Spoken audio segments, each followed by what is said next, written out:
last weekend I interviewed Tabitha Worsley.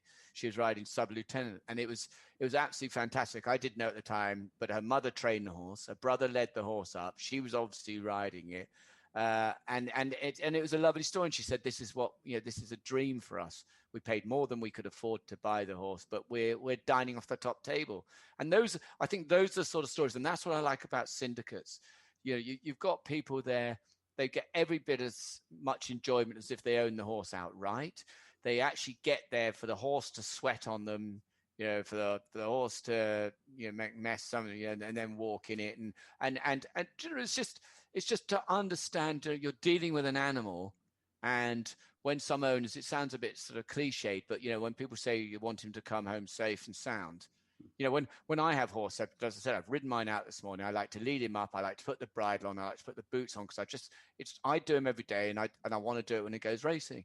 And the worst day for me is when he goes racing, because I is one, I don't want him to get hurt, and two, the disappointment. I don't want to burst that bubble. When I ride him out every day, he's flying, in my opinion. Is on his own, but and then you go to the races and he gets absolutely stuffed by what when I was on the telly would say is a moderate horse. So that's the fun of that's sport, isn't it? That's winning and losing. Luke, I know you're a busy guy. You've made that fairly clear by the various broadcasting jobs that you have. It's been absolutely brilliant having on. Thank you so much for your time. Thanks, Luke. No, thank you. Really enjoyed it, and keep it going with the syndicates, because I think they are the backbone of racing, and they make racing fun. And after all, although it's a serious sport, it should be fun. Well, it was great to have Luke on, wasn't it, Simon? I mean, what a good guest he was. Kept us chuckling away for the entire interview there.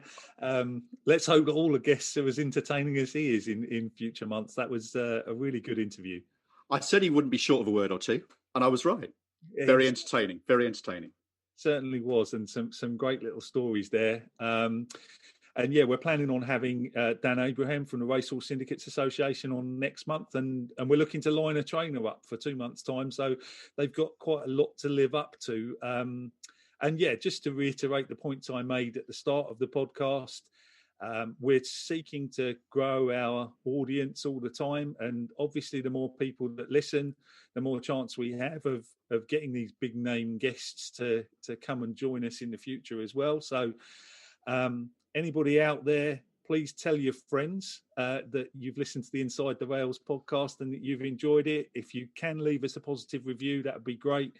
If you can subscribe to us on your preferred podcast platform, you'll hear about all our future episodes, and hopefully you'll keep us growing bigger and better as we carry on. Well, that just leaves me to thank co-host Phil Boyle, special guest Luke Harvey, the RSA for sponsoring Inside the Rails, our producer Callum Ronan from Callum Ronan Creative, and you, the listeners. There may not be crowds at this year's Cheltenham, but there will be 4 days of fabulous racing. Goodbye.